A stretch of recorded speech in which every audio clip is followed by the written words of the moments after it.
அன்புக்குரியவர்களே, இன்றைக்கு நமக்கு கொடுக்கப்பட்டிருக்கின்ற நற்செய்தி லூக்கா 2ஆம் அதிகாரம் 22 முதல் 35 முடிய. இந்த பகுதியில் பார்க்கும் பொழுது என்ன நடக்குதுன்னா, மோசையின் சட்டப்படி தூய்மை சடங்கு நிறைவேற்ற மரியாவும் யோசேப்பும் இயேசு குழந்தையை ஆலயத்திற்கு தூக்கி வருகின்றார்கள். ஆக சிறு வயதில் அந்த குழந்தை காணிக்கையாக அர்ப்பணிக்கப்படுகிறது. காரணம் என்னவென்றால், யூத சமூகத்திலே கடவுள் மக்களை எகிப்திலிருந்து மீட்ட பிறகு ஆண் தலைப்பேர் அனைத்தும் ஆண்டவருக்கு அர்ப்பணிக்கப்படும். அதாவது முதல் ஆண் தலைப்பேர் அர்ப்பணிக்கப்படும். அந்த அடிப்படையிலே இயேசு தலைப்பேர், முதல் குழந்தை, முதல் ஆண் குழந்தை. இங்கே இயேசு காணிக்கையாக அர்ப்பணிக்கப்பட இருந்த வேளையிலே அங்கே சிமியோன் என்ற ஒரு நபர் இருக்கின்றார். அவர் நேர்மையாளர், கடவுள் நம்பிக்கை கொண்டவர். அவர் கடவுளுடைய செயல்பாடுகளை முழுமையாக நம்பக்கூடியவர்.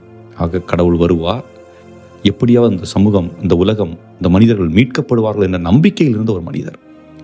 அப்படிப்பட்டவர் தூய ஆவியால் தூண்டப்பெற்று இயேசுவை பற்றி முன்கூட்டியே ஒரு அறிவிப்பை சொல்லுகின்றார். என்ன அறிவிப்பு? இந்த உலகம் அமைதி காண, இந்த உலகம் மீட்படைய இந்த குழந்தை முக்கியமான ஒரு குழந்தையாக இருக்கும். அதாவது அனைவருக்குமான ஒளி கொடுக்கக்கூடிய குழந்தை. அனைவருக்கும் என்று சொல்லுகின்ற பொழுது அங்கே இந்த சமூகம் அந்த சமூகம் என்ற பாகுபாடு இல்லை, வெள்ளை கருப்பு என்ற இனப்பாகுபாடு இல்லை, எந்த நாடு என்ற பாகுபாடு இல்லை. அனைவருக்குமான, மதம் கடந்து, இனம் கடந்து, மொழி கடந்து அனைவருக்குமான ஒளியை கொண்டு வரக்கூடிய குழந்தைதான் இயேசு என்று வெளிப்படுத்துகின்றார். இறுதியாக அவர் கூறிய 2-3 வார்த்தைகள் மிகவும் ஆழமாக சிந்திக்க வேண்டியவை. மரியாவை நோக்கி, அதாவது குழந்தையின் தாயை நோக்கி சொல்லுகின்றார், இதோ இக்குழந்தை இஸ்ராயல் மக்களின் பலரின் வீழ்ச்சிக்கும் எழுச்சிக்கும் காரணமாக இருக்கும். ஆக யாருடைய வீழ்ச்சிக்கு, யாருடைய எழுச்சிக்கு? இங்கே வீழ்ச்சி என்று சொல்லுகின்ற பொழுது பரிசேயருடைய வீழ்ச்சி, மத குருக்களின் வீழ்ச்சி. காரணம், இவர்கள் மக்களை ஏமாற்றி கொண்டிருக்கின்றார்கள்.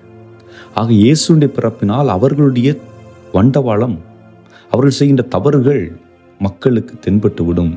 தென்பட்ட பிறகு அவர்களால் மீண்டும் எழுந்து செயல்பட முடியாதாகவே அவர்கள் வீழ்ச்சிக்குள்ளாவார்கள் என்றும், உண்மை எழுச்சி பெறும். உண்மை என்று சொன்னால் இயேசுடைய சீடர்கள், அவர்கள் இயேசு கொண்டு வந்த செய்தியை உலகெங்கும் சென்று பறைசாற்றி இருக்கின்றார்கள். ஏன் இன்று நாம் இந்தியாவில் இருக்கின்றோம். எந்த மூலைக்கு சென்றாலும் இயேசுவை பற்றி பேசுகின்றவர்கள், இயேசுவை நம்புகின்றவர்கள் இருக்கின்றார்கள். அவரை எதிர்க்கின்றவர்கள் இருந்தாலும் நம்புகின்றவர்கள் அதிகமாக இருக்கின்றார்கள். ஏன் இன்றைக்கு சைனாவை எடுத்துக்கொண்டோம் என்றால் அங்கும் பல மக்கள் கிறிஸ்துவை ஏற்றுக்கொண்டிருக்கின்றார்கள் என்ற செய்தி வந்து கொண்டே இருக்கிறது. ஆக நாம் எங்கே அவரை மறைத்து வைத்தாலும், எங்கே அவரை ஒழித்து விடலாம் என்று பலர் எண்ணினாலும் அது நடக்காத காரியம் என்னவென்றால், அவர் ஒளியாக இருக்கின்றார். ஒளி எல்லா இடத்திற்கும் ஊடுருவி செல்லக்கூடியதாக இருக்கிறது. ஏனென்றால் அந்த ஒளி அமைதியை கொணரும் ஒளி, அந்த ஒளி அன்பை விதைக்கும் ஒளி, அந்த ஒளிதான் கிறிஸ்து. ஆகவே இந்த உலகில் வாழும் மனிதர்கள், அரசியல்வாதிகள் எதை விரும்புகிறார்கள் என்பது முக்கியமல்ல. ஆனால் மனிதர்களாகி நாம் அனைவருமே அமைதியை விரும்புகின்றோம், அன்பை விரும்புகின்றோம், உறவை விரும்புகின்றோம், ஒற்றுமை விரும்புகின்றோம். அவற்றை கொடுக்கக்கூடியவராக அவர் வருவார். ஆக எழுச்சிமிக்க ஒரு சமூகத்தையும் உருவாக்குவார். அதே நேரம் பலர் வீழ்ச்சிக்குள்ளாவார்கள் என்று சொல்லுகின்றார். கடைசியாக ஒன்று சொல்லுகின்றார் மரியாவிடம், உமது உள்ளத்தையும் ஒரு வாழ் ஊடுருவி பாயும். இது எதை குறிப்பிடுகிறது என்றால், இயேசு படுகின்ற பாடுகளை பார்த்து உன்னுடைய உள்ளம் வாழ் ஊடுருவதை போன்று வலிகளால் துன்புறும். அது நிகழ்ந்தது. இயேசுடைய பாடுகளை மரியாள் தன்னுடைய கண்களால் கண்டு கொண்டார். தன்னுடைய மகன் சாட்டையால் அடிக்கப்படுவதை கண்களால் பார்த்தார்.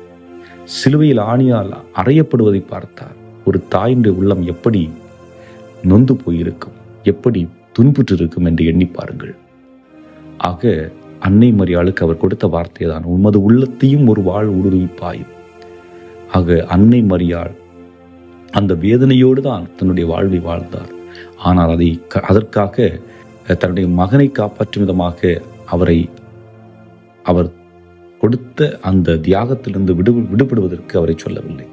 மாறாக இயேசு கிறிஸ்து தன்னை தியாகமாக கொடுக்கின்ற பொழுது உடன் இருக்கக்கூடியவராக இருப்பதாய் பார்க்கின்றோம். ஆகவே அன்புக்குரியவர்களே, துன்பத்திலும் துவண்டு விடாமல் நேரிய பாதையிலே அதை ஏற்றுக்கொண்டு வாழ்ந்த அன்னை மரியாளை நம்முடைய வாழ்வின் எடுத்துக்காட்டாக கொண்டு வாழ்வோம்.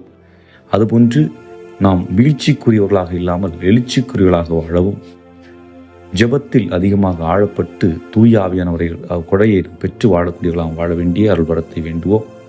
என்றும் வாழும் இல்லாமல் இறைவா, நீர்தாமே எங்களுக்கு உடனிருந்து எங்களை வழிநடத்த, எங்களை பாதுகாக்க, எங்களை ஆசீர்வதிக்க இந்த நேரத்தில் வேண்டுகின்றோம்.